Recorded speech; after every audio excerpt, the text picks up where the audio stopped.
Halo, berjumpa lagi dengan Media Eduka. Dalam video kali ini, kita akan membahas soal kemampuan bidang CPNS pada bidang kesehatan umum. Mari Sobat Media Eduka, kita langsung saja ke contoh soal dan pembahasannya. Soal nomor 1.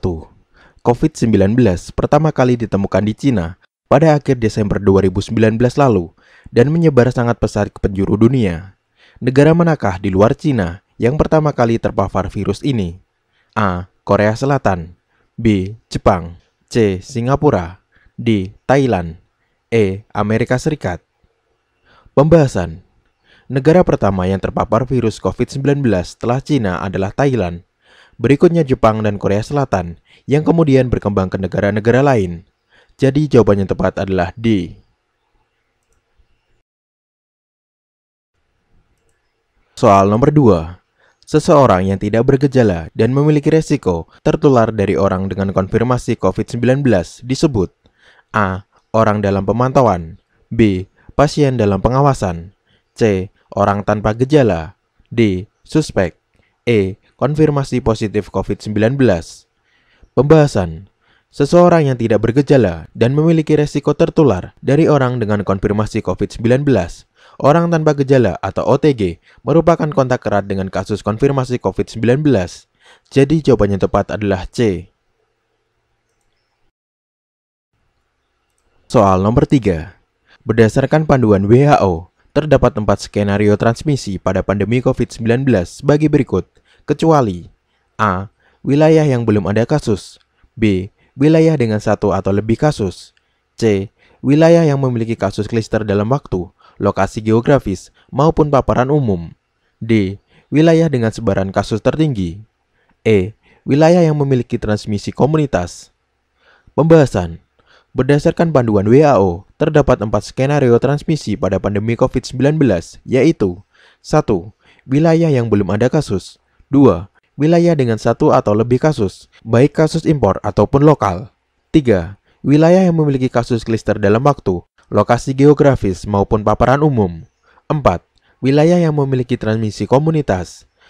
Jadi jawabannya tepat adalah D. Soal nomor 4. Jika dalam satu daerah ditemukan adanya 1 kasus konfirmasi COVID-19, maka daerah tersebut dinyatakan sebagai A. Wabah, B. KLB, C. Pandemi, D. Endemi, E. Epidemi.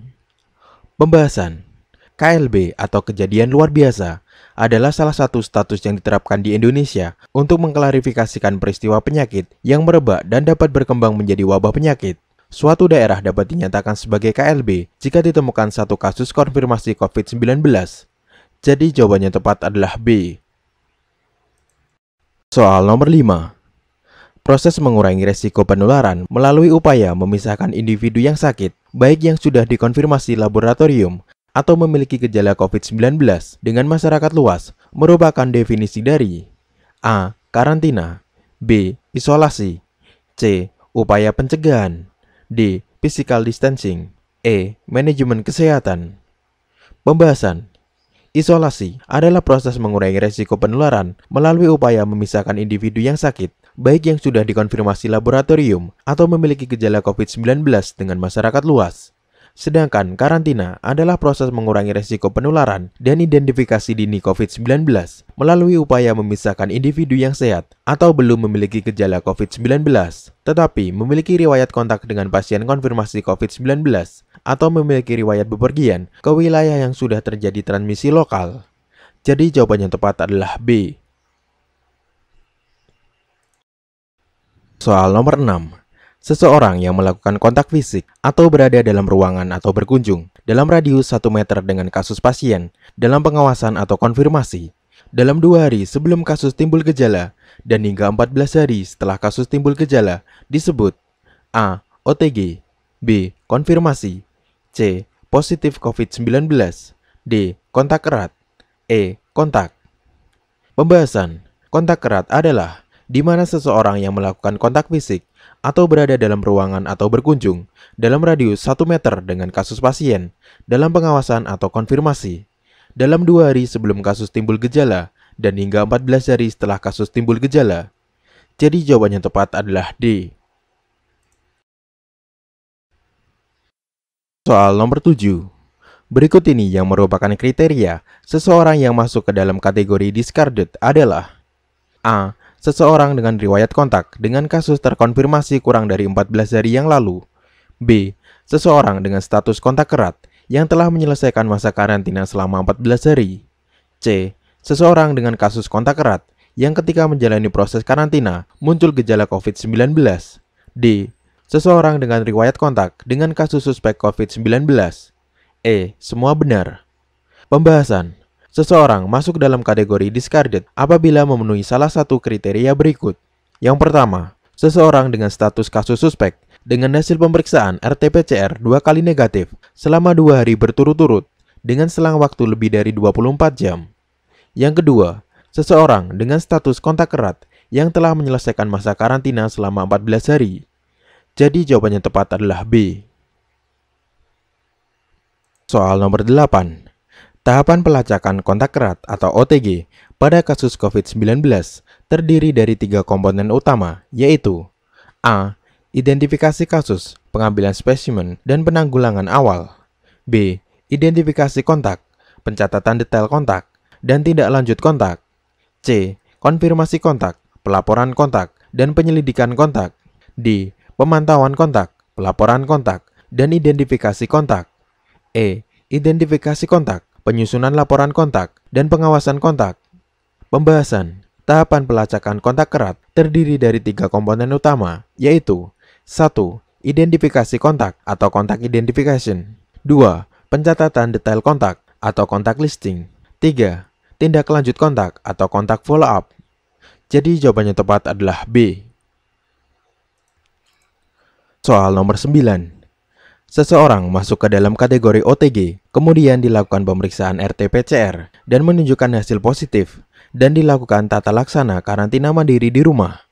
Selama masa karantina berlangsung, muncul gejala ringan seperti batuk dan nyeri tenggorokan. Tindakan selanjutnya yang harus dilakukan adalah: A. Dilakukan isolasi mandiri di rumah.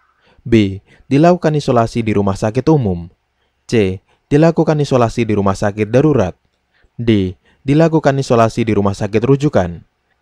Bukan salah satu di atas. Pembahasan. Apabila OTG yang terkonfirmasi positif menunjukkan gejala demam lebih dari 38 derajat atau batuk, pilek, nyeri tenggorokan selama masa karantina, maka jika gejala ringan dapat dilakukan isolasi diri di rumah. Jika gejala sedang, dilakukan isolasi di rumah sakit darurat. Jika gejala berat, dilakukan isolasi di rumah sakit rujukan. Jadi jawabannya tepat adalah A. Soal nomor 10. Setiap ODP, PDP, dan kasus konfirmasi harus dilakukan penyelidikan epidemiologi menggunakan formulir yang sudah ditetapkan. Penyelidikan epidemiologi dilakukan dengan tujuan mengetahui besar masalah KLB dan mencegah penyebaran yang lebih luas. Secara khusus, tujuan penyelidikan epidemiologi tersebut yang benar adalah sebagai berikut, kecuali: A. Mengetahui karakteristik epidemiologi, gejala klinis, dan virus. B. Mengidentifikasi faktor resiko. C. Pengobatan penderita atau faktor resiko. D. Mengidentifikasikan kasus tambahan. Memberikan rekomendasi upaya penanggulangan. Pembahasan. Secara khusus, tujuan penyelidikan epidemiologi sebagai berikut. 1. Mengetahui karakteristik epidemiologi, gejala klinis, dan virus. 2. Mengidentifikasi faktor resiko. 3. Mengidentifikasikan kasus tambahan. 4. Memberikan rekomendasi upaya penanggulangan. Jadi jawabannya tepat adalah C. Terima kasih telah menonton video Media Eduka. Semoga bermanfaat. Jangan lupa untuk like, komen, share, dan subscribe.